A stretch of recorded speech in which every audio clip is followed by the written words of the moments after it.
जुबान। प्रणाम सुंदर साथ जी। आप हक शिराजी महाराज राम के धनी सच्चिदानंद स्वरूप आप श्री प्राणनाथ जी हमें फरमा रहे हैं कि ये जो वाणी यहाँ पे बोली जा रही है, राज्य के स्वरूप, शोभा, श्रृंगार और अर्श की लीला का जो वर्णन यहाँ पे किया जा रहा है, वो मेरे प्रीतम का हुक्म यहाँ की जुबान से ये वर्णन कर रहा है।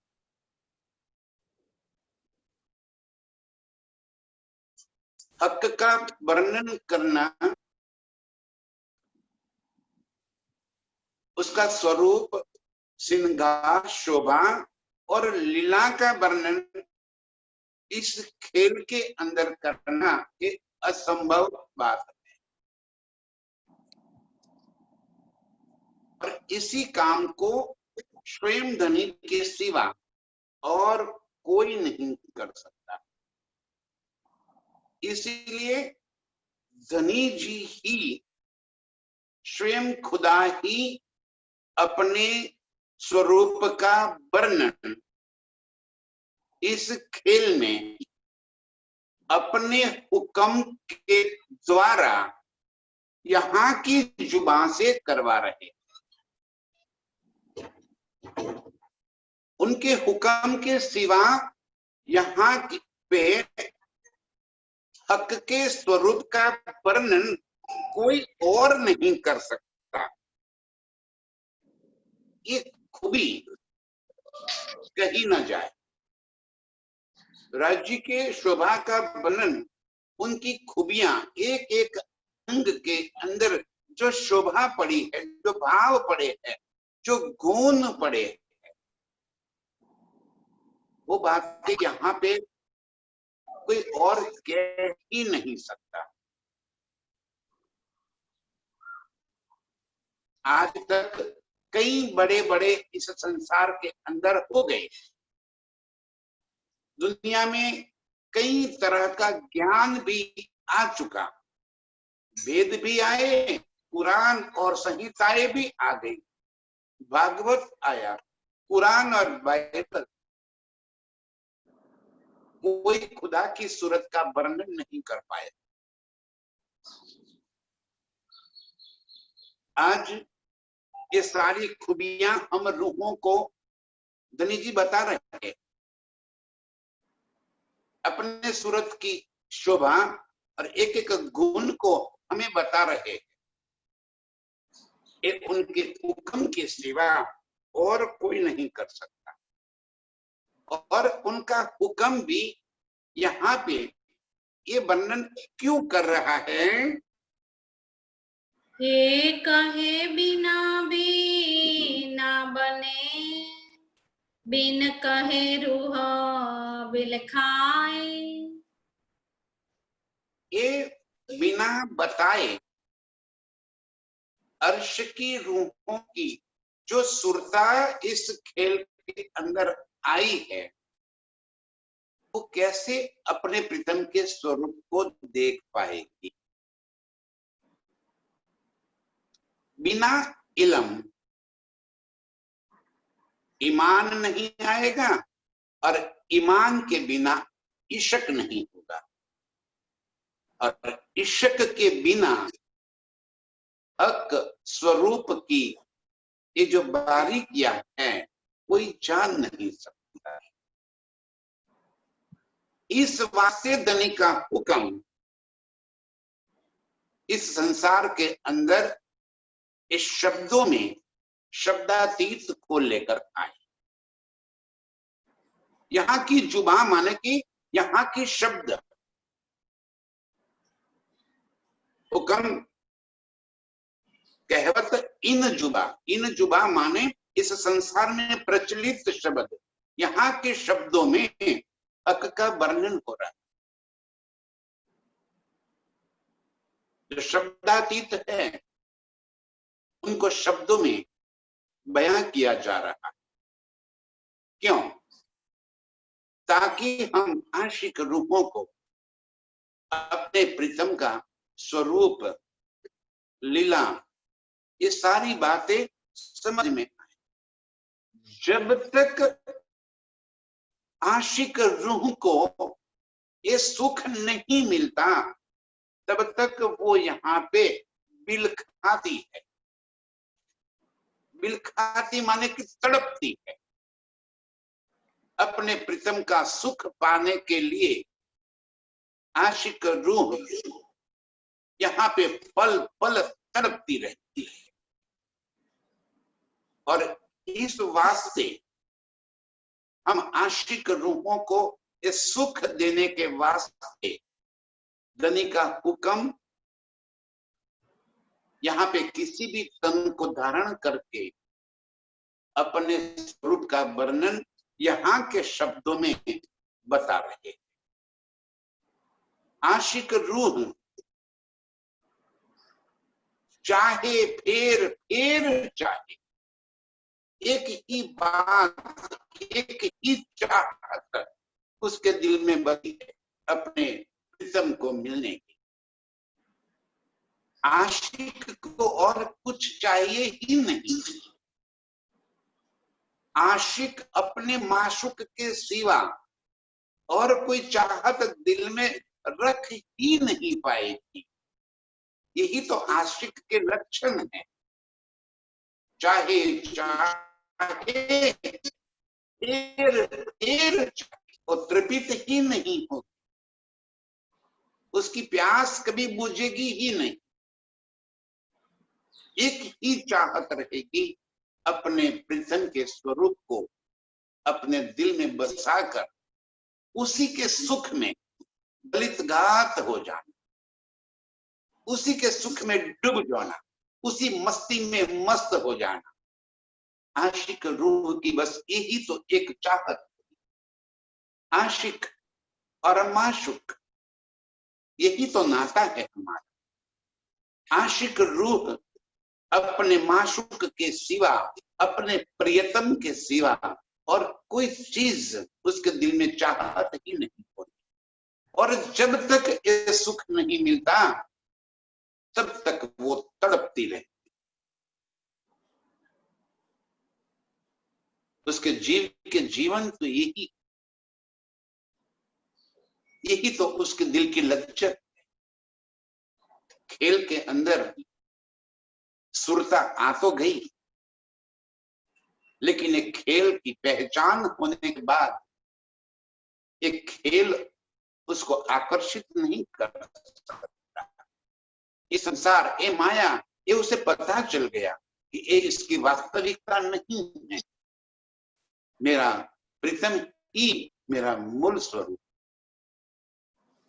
तब वो उसे पाने के लिए बिल खाती है, तड़पती है, रात दिन उसी चाहत में यहाँ पे तड़फड़ाती है कि कैसे मैं अपने प्रीतम को पाऊं, कैसे अपने प्रीतम के अंगों के सुख ले लूं, कैसे उनके मुख का तेज, उनके मुख की लालक, उनके नैनों से नैन मिलाते हुए इन नैनों के सुख कैसे पालूं। ये चाहत रूह की मिटाने के लिए, ये प्यास बुझाने के लिए मेरे प्रीतम का हुक्म यहाँ की जुबान में ये बानी लेकर आए, इस शब्द में लेकर आए। अब जो आशिक रूह है वो इस शब्दों से अपना सुख प्राप्त कर लेगी। शब्दों से उसे कोई मतलब नहीं रहेगा। आशिक रूह शब्द को छोड़ के अब आगे चली जाए। शब्द तो हद के है, वो बेहद की बात है। हक हुक्म से ये जो बातें यहाँ पे कही गई है, उस बातों का सार गर्भित क्या है, उसका सुख क्या है, वो आबे हयात अर्श के अंदर के मेरे प्रीतम का वो सुख नूर क्या है, आशिक रूह वो बात पकड़ ले। दुनिया इन शब्दों में उलझती रहेगी, आशिक रूह अपना काम कर ले। आशिक रूह को इन शब्दों से अपने प्रीतम के स्वरूप का साक्षात्कार हो, वो अपने प्रीतम के सन्मुख खड़ी हो जाएगी और अपने उसी अर्श के नयनों से प्रीतम को जी भर कर देखेगी, जी भर के वो सुख लेगी। इस वास्ते मेरे प्रीतम हम बिलखाती रूहों को अर्श का सुख देने के वास्ते अपने हुक्म से यहाँ की जुबान में अपने स्वरूप का, अपनी लीला का यहाँ पे बयान कर रहे हैं। इन नैनो सुख बका न देखा, सुन्या हादियों के मुख। अब बारी आ गई हम आशिकों की। यदि हमने इस स्वरूप, श्रृंगार, शोभा और लीला का वर्णन आदियों के मुख से बस सुनते ही रहे तो उसका कोई अर्थ नहीं रहा। आशिक रूह इन नैनो सुख बका न देखा, धन्य यही हमें समझा रहे कि हुक्म ने यहाँ के शब्दों से सूरत का वर्णन कर दिया। आशिक रूह जो है वो इन शब्दों से अपने प्रीतम के स्वरूप को निहार लेगी। इन नैनो सुख बका न देखा, यदि आशिक रूह ये काम न कर सकी और ये शब्दों में ही उलझ कर रह गई, जो ज्यादा करके हो रहा है। हम शब्दों के अंदर उलझते जाते हैं, इन्हीं शब्दों के अंदर हम फंसते रहते हैं। इन शब्दों से हमें जो सुख लेना, यदि हम वो सुख नहीं ले पाए, ये शब्द शब्द रह जाएंगे। सारी दुनिया के लिए जैसे ये शब्द है, वैसे ही हमारे लिए भी ये शब्द होता है। जो कहा आदियों के मुख, धनी ने जिस भी तन के माध्यम से ये वाणी कहलवा दी, वो कहनी ही है। आशिक रूह इन शब्दों के मायने, इन शब्दों के रस को, उसकी वास्तविकता को समझते हुए अपनी सुरता को तम के संग लगा दे और अपने इन नैनों से अर्श के सुखों को अपने दिल में भर ले। तब न तो प्रीतम का श्रृंगार रहेगा, न वस्त्र रहेंगे, बस मेरे प्रीतम की शोभा ही मेरे दिल में बसी, वो प्यार बसा रहेगा, वो इश्क में मैं तरबतर हो जाऊं। इश्क के सिवा अब उसके पास और कुछ नहीं बचे।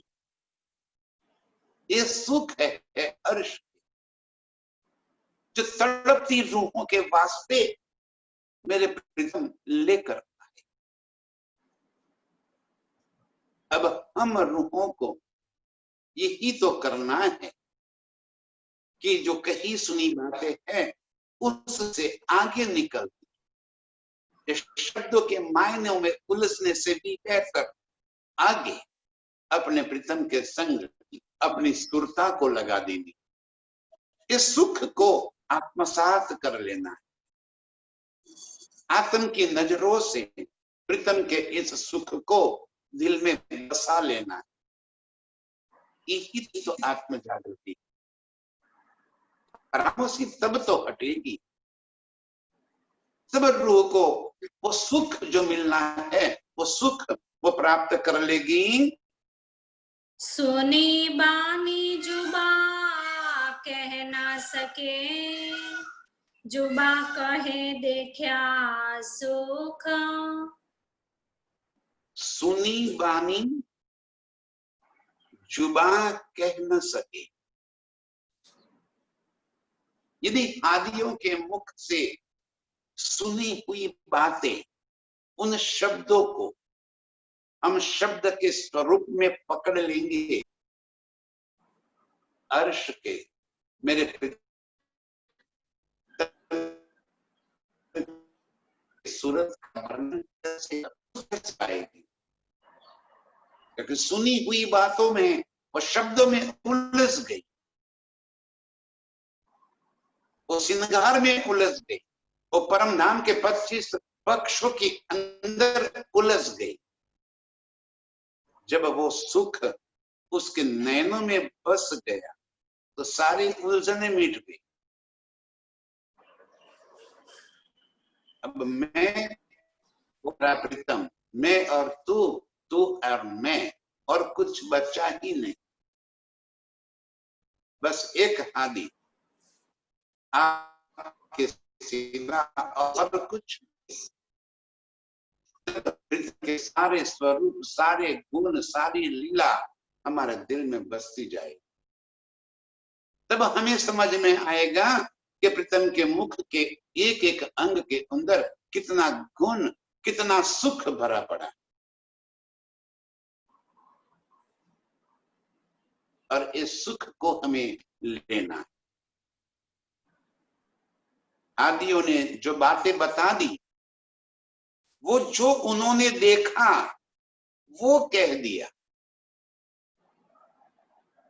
वो अपनी जुबान से नहीं कह रहे हैं, हक का हुक्म कहलवा रहा है। और हादियां आगे जो कह रहे हैं, जो वो देख रहे हैं, वो ही तो यहाँ पे बयां कर रहे हैं। बिना देखे वो बयान नहीं कर सकते। प्रीतम के स्वरूप को निहारना और उसी स्वरूप को बयान कर देना, ताकि बिलखाती रूहों को सुख मिल जाए। जिन पाया तीन में से समा, जिसने ये सुख प्राप्त कर लिया वो उसी में समा गए। उसी सुख को उसने अपने अंदर भर लिया। वो और बातें नहीं कर सकता। जुबा कहे देखा सुख, जुबा वही कहेगी जो सुख उसने देखा है। जुबा जब प्रीतम के इस मुख की शोभा को देखती है, तब तो उसका बयां करती। और मधुर रस भरे नितम के लबों की बात, चाहे उनकी रचना की बात, उनकी लालिमा युक्त श्वेत दंत पंक्तियों की बात हो, अड़बची या गहरी लालक, नासिका या गुलाबी गाल,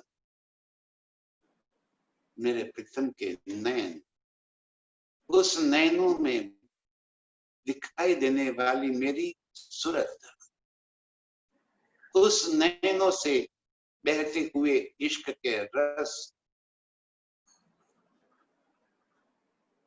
और उस नैनों को तिरछे करके जब प्रीतम अपने इश्क के तीर चलाते हैं, तब तो वो घायल होने वाली बता सकती है कि क्या टीश दिल के अंदर उठती है,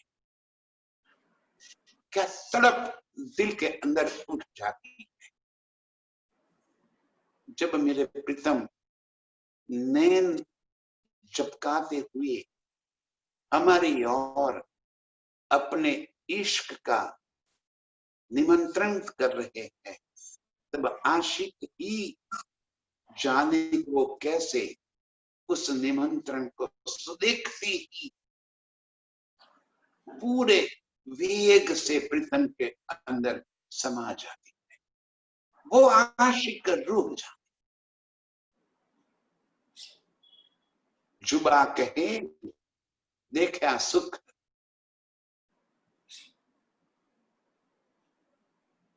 इन सुख को देखने वाली ही ये बात को बयां कर पाए।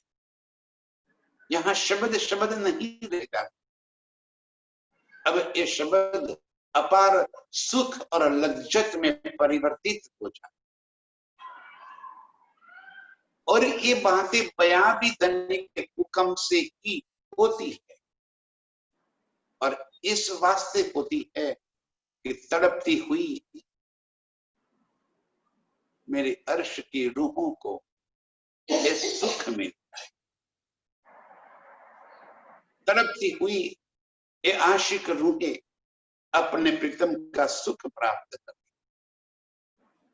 जल्द से जल्द इस खेल से निपटारा हो जाए और अर्श के सुखों में हम फिर से उसी आनंद और इश्क की लज्जत लेने लग जाएं। कहो नूर तेज रोशनी, या की जोत गई अंबर लो चाला। अब कहते हैं कहूं नूर तेज रोशनी, मेरे माशुक मेरे प्रीतम के अंग का नूर, उसका आब, उसका तेज और इन सारों की रोशनी जैसे पूरा आसमान भर जाता है, पूरा आसमान मेरे प्रीतम के नूर के तेज में जैसे चमक रहा है। पूरे आसमान में एक ही रंग छा गया है और वो है रंग कसूंबी। मेरे प्रीतम के अंग का नूर ही नूर चारों ओर और कोई बात नजर ही नहीं आई। अर्श में जिमी से आसमान तक अर्श की सारी न्यामतें इसी नूर की रोशनी में जैसे चमक रही है, नहा रही है। सारी न्यामतें एक खूबी में जैसे समा गई।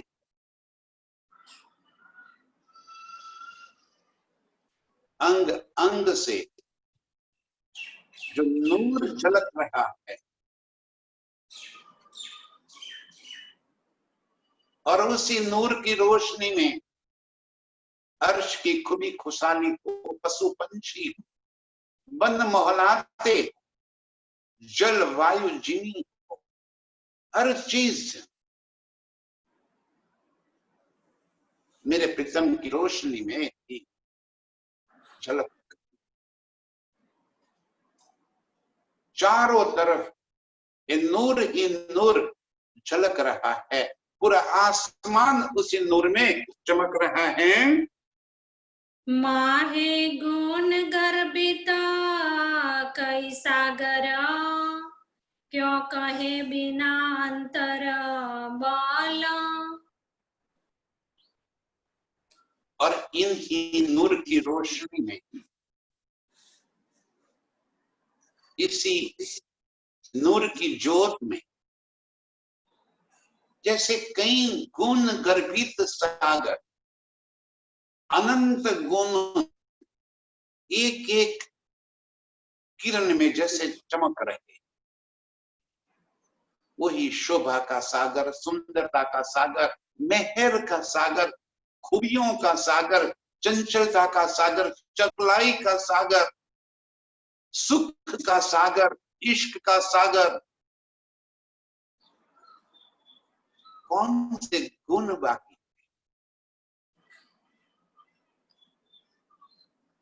सागर भी इसी वास्ते कह दिया, एक बार जो सागर में डूब जाए वो कभी सागर से फिर बाहर नहीं निकल सकता। उसकी गहराई को नापना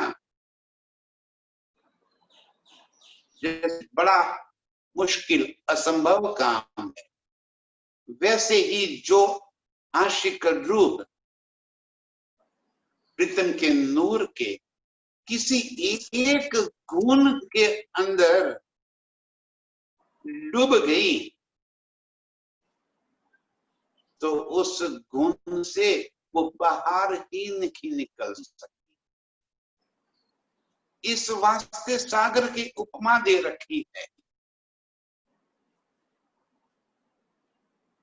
उसी एक किरण के अंदर जैसे कई गुणों की लहरें उछल रही है।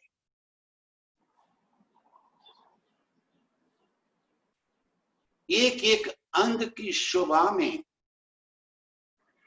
अपार सुख, आशिक रूह ऐसे उस सुख को ले रही है, उसी सुख में वह डूब जाती है।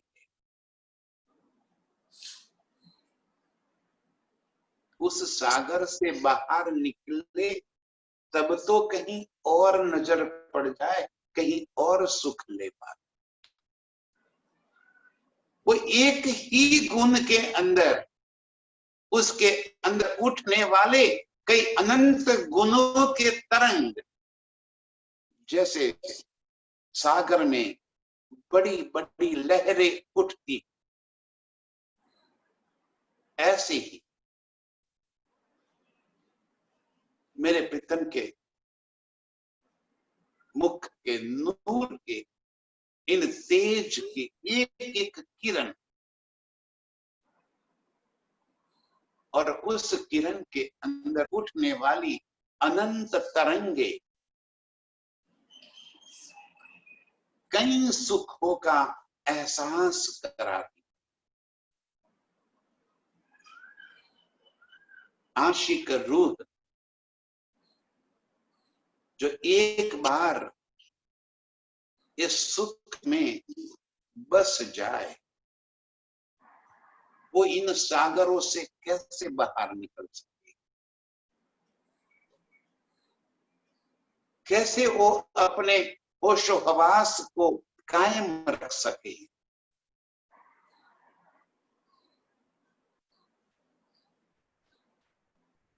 इस सुख को देख लेने के बाद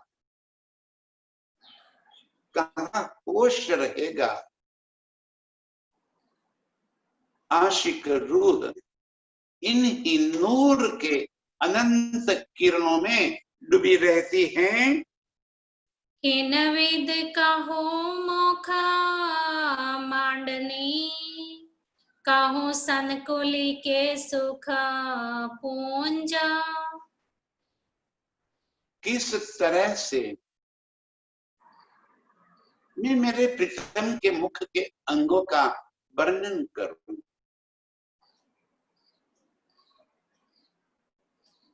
यदि उनके जुल्फों की एक लट के अंदर मेरी नजर बस गई है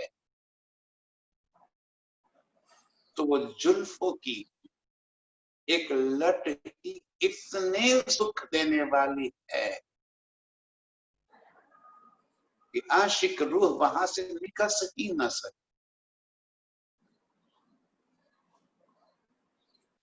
वहीं पे प्यास बुझ जाए तब तो कहीं और नजर करेगी, और फिर भी मेरे प्रीतम के हुक्म से उनके एक एक अंग का सुख यहाँ पे, यहाँ की जुबान से बयां हो रहा है। आशिक रूह इन ही सुखों के अंदर डूबती हुई, इन्हीं सुखों के सुख को अपने अंदर भरती रहेगी। किन वीद कहूं मुख मांडनी, कैसे प्रीतम के मुख के अंगों की इस शोभा को बयां कर। जब प्रीतम के होंठों पे नजर जाती है तो वो रस का सागर, और उन होंठों की लालिमा, ऐसा लग रहा है कि उसी लालिमा में पूरा अर्श लाल हो गया।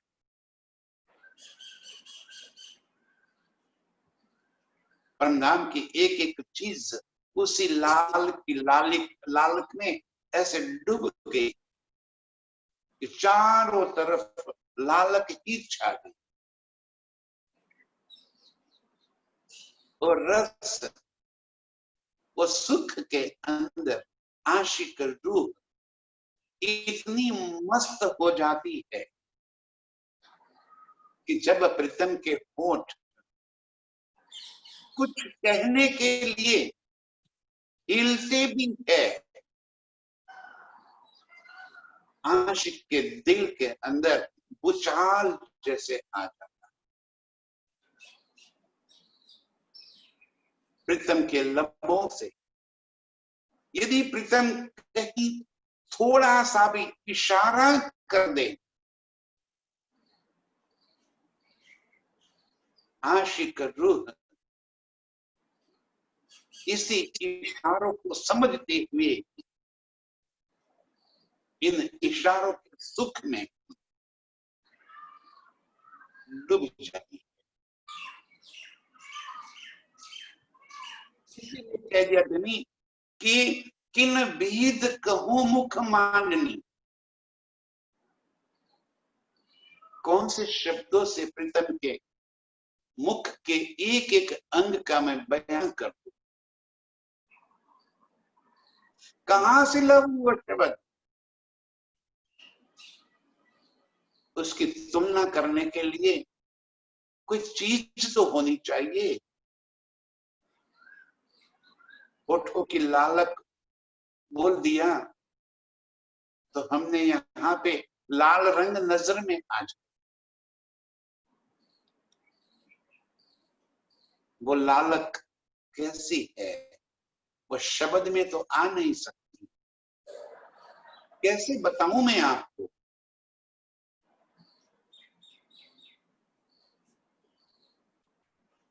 कितनी मधुर लालिमा मेरे प्रीतम के लबों के ऊपर भरी पड़ी है। ऐसे ही एक एक अंग के इन सुखों को, उसकी संकुलित को, उसके सुख के पुंज को कैसे बयां करूं। यहाँ पे शब्द में वो सुख आ ही नहीं सकती। इतनी सी बात में हमें प्रीतम के मुख के सभी सुखों को भर लेना है दिल।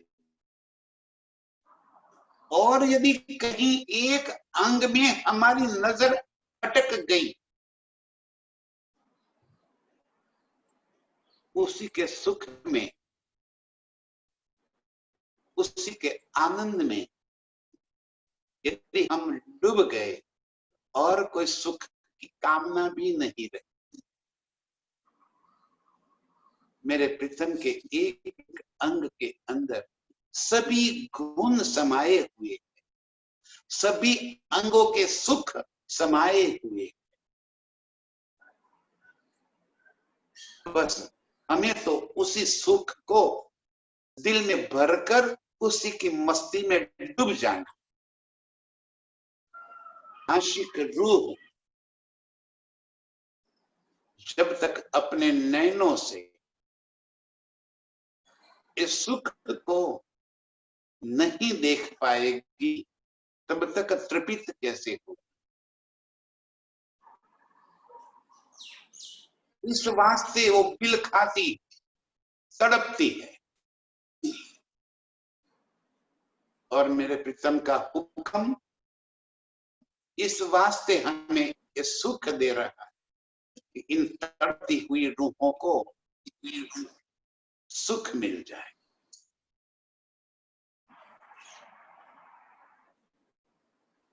प्रीतम का स्वरूप हमारी नजरों में बस जाए। ये मुख की संकुलता, ये मुख की बनावट, ये एक एक अंग के बारीक से बारीक रेखाएं, उन रेखाओं की लालिमा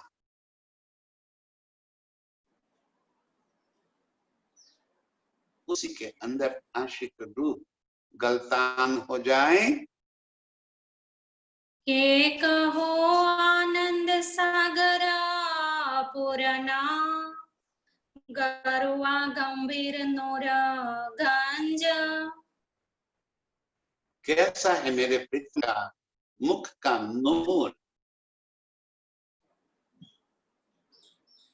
अमाप गहराई लिए और अमाप ऊंचाई से उठती हुई लहर, आनंद के सागर रे,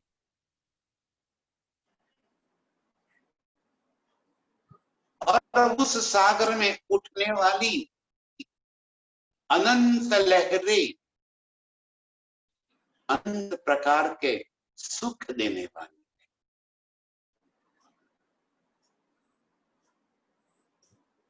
इससे अधिक तो कोई शब्द ही नहीं है यहाँ पे।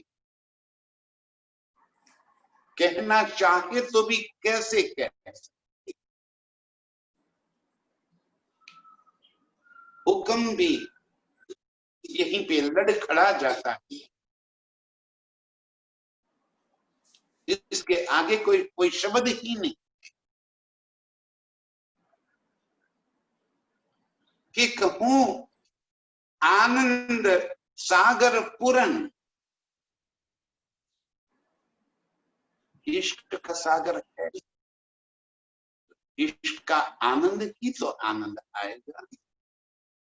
इश्क के अंदर ही आनंद समाया है, इश्क में ही नूर समाया है, नूर में ही सब गुण समाये। सब गुण एक से बढ़कर एक, सब लज्जत ऐसी आशिक रूह के दिल में समाती जाती है।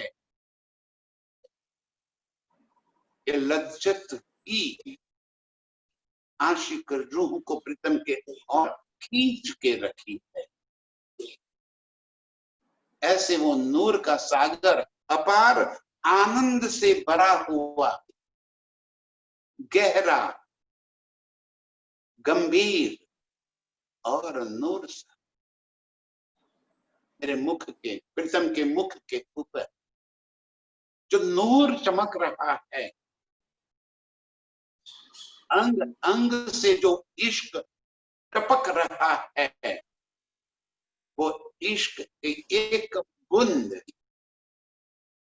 अनंत सागरों के समान लहरा।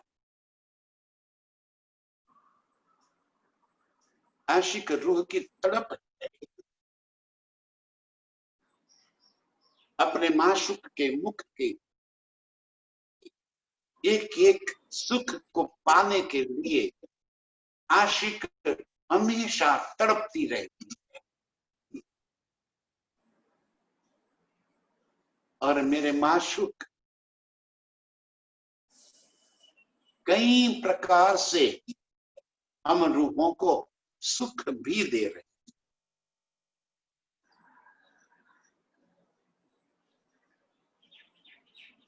ये रस का सागर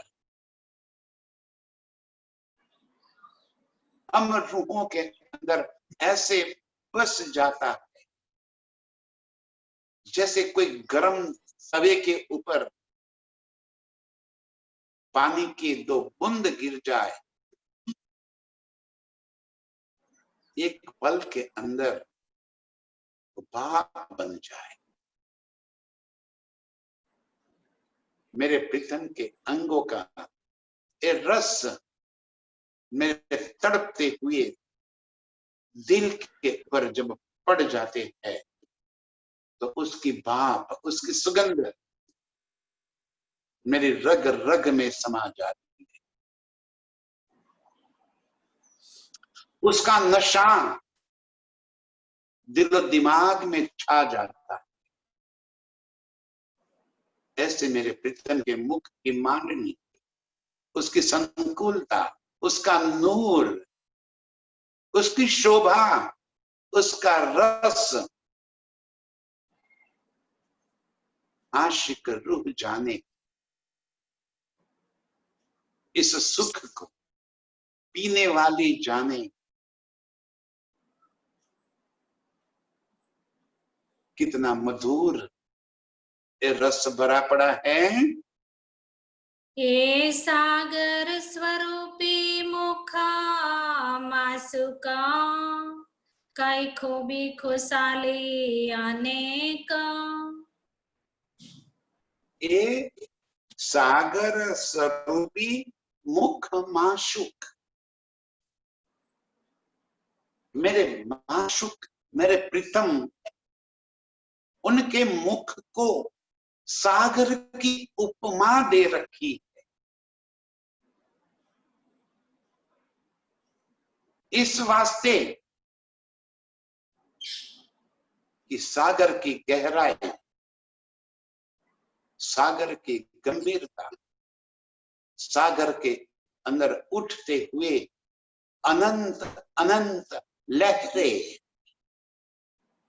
उसी तरह मेरे प्रीतम के मुख के ऊपर इश्क और आनंद के उठते हुए अनंत तरंगे पल पल इस सुख आशिक रूह को मिल रही है। इस वास्ते इस मुख को सागर की उपमा दे रखी। ये सागर कुछ भी नहीं है, मेरे प्रीतम के मुख की शोभा इससे अनंत गुना अधिक है।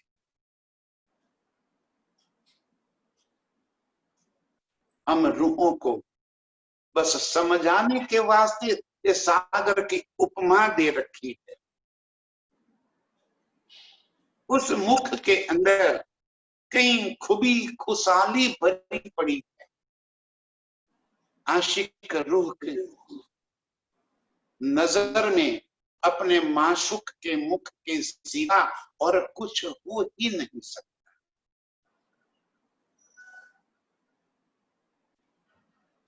आशिक रूह यही तो काम है, अपने माशुक के मुखमंडल को निरखते रहना, उसके एक एक खूबी का रसपान करते रहना।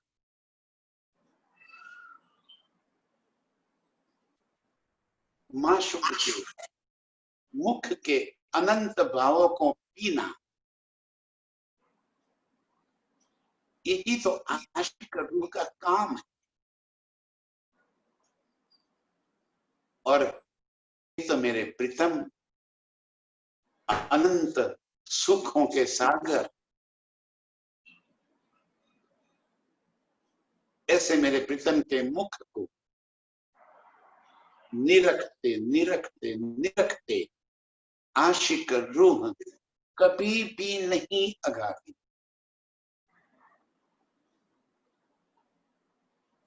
उसकी प्यास बुझती ही नहीं।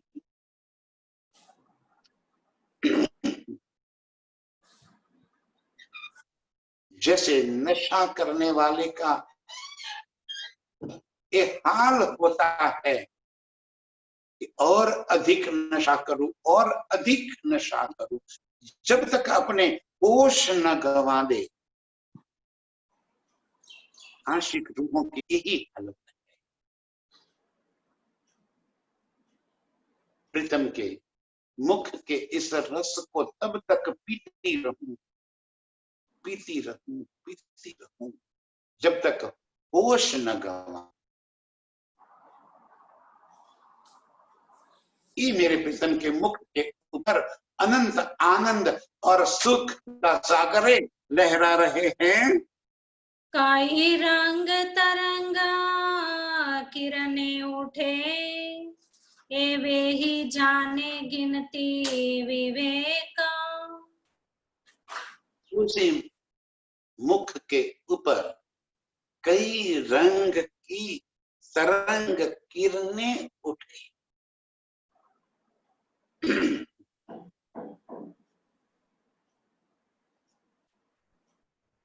मुख के ऊपर आशिक रूह जो सुख देखना चाहती है, उसी की तरंगे किरणें जैसे उठ रही है, और आशिक रूह की प्यास बुझती हुई नजर आती। जो चाहत दिल में भरकर मेरे प्रीतम की ओर देखती है, उसी गुण की किरणें, उसी गुण की तरंगे प्रीतम के मुख के ऊपर लहराती हुई नजर आती। इन सुख की लहरों को वो जाने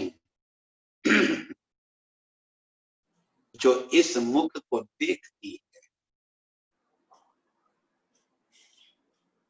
जो मेरे प्रीतम की निस्बती रूह है। उनकी अंगना अर्श के अंदर मेरे प्रीतम के संग लीला करने वाली वो आशिक रूह जाने, जो रात दिन इन तरंगों को, इन किरणों को गिनती हुई उनके सुख को लेती। आसमान में तारे नहीं गिने जाते, वैसे ही मेरे प्रीतम के मुख के ऊपर के गुण नहीं गिने जाते।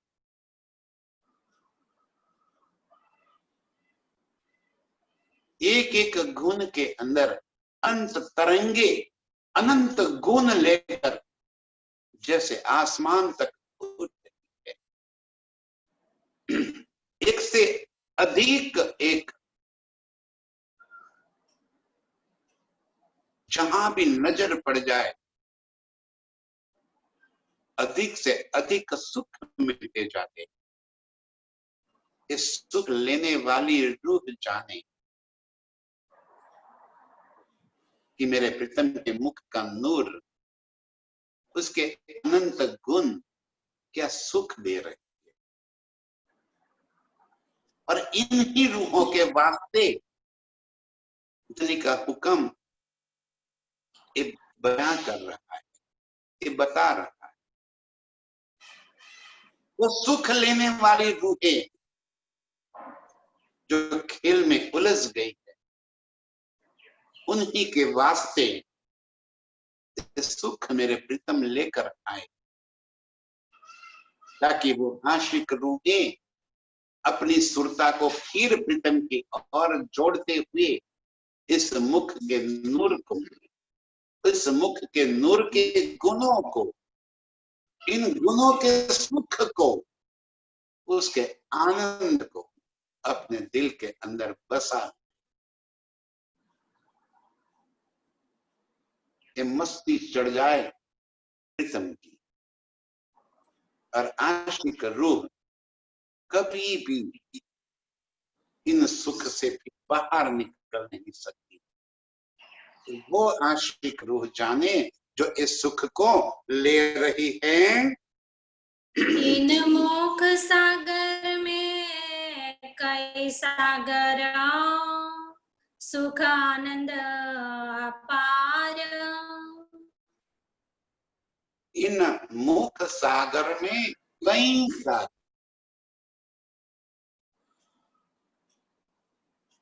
इस मुख की शोभा में एक गुण होवे तो बतावे। अनंत गुण लहरा रहे हैं इस प्रीतम के मुख के नूर में। अपार सुख देने वाले, अपार आनंद देने वाले सागर लहरा रहे। आशिक रूह जो भी सुख लेना चाहती है, ये सारे सुख मेरे प्रीतम के मुख के ऊपर झलक रहे हैं। इशक भी वहीं पे, तेज भी वही है, विवेक भी यही है, सलकुन भी वही है, चंचलता भी यहाँ है, चेतनता भी यहाँ। कौन से गुण आशिक रूह देखना चाहती है, वो सारे के सारे गुण मेरे प्रीतम के मुख के नूर में झलक रहे।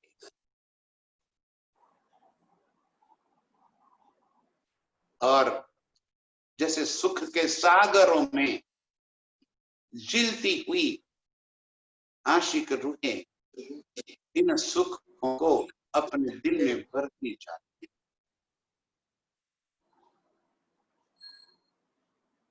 ये इतने अधिक सुख है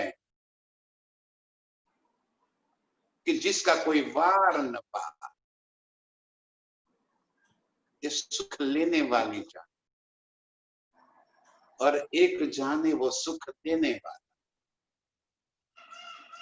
ये आशिक जाने या माशूक जाने,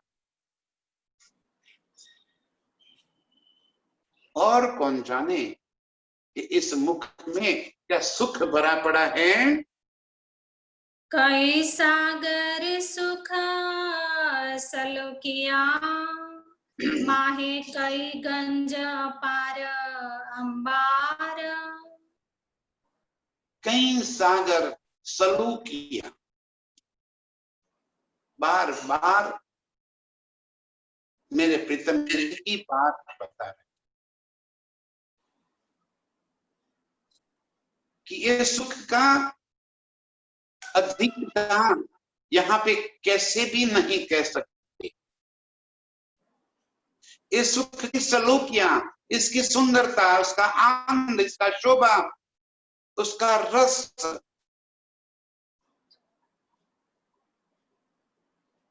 यहाँ के शब्दों में नहीं ला सकते। एक एक सुख के गंज अपार अंबार लगा हुआ।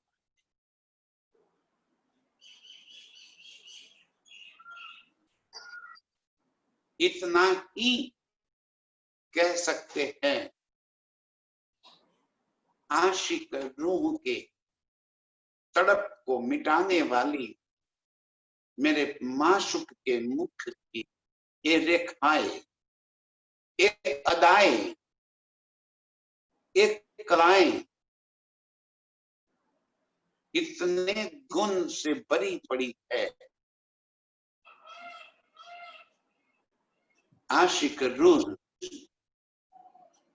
इन ही सागरों में अपने आप को डूबती रहती, उसी की मस्ती में मस्त हो जाती। एक बार इस मुख के नूर को देख क्या लिया, जिसने भी ये सुख ले लिया,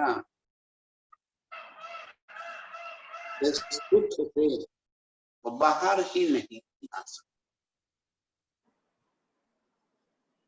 इतने सुख देने वाले मेरे प्रीतम का ये मुख का नूर जैसे अंबार भरा पड़ा है सुख का।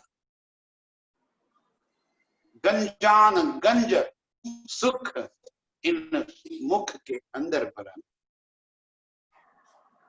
और हम आशिक रूपे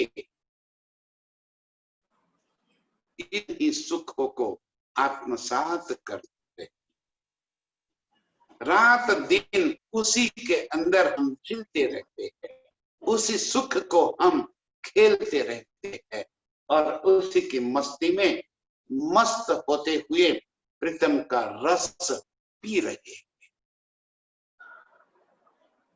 इसी सुख में मस्त होने वाली, इस सुख को पीने वाली अर्श की रूह के चरणों में कोटि कोटि प्रणाम।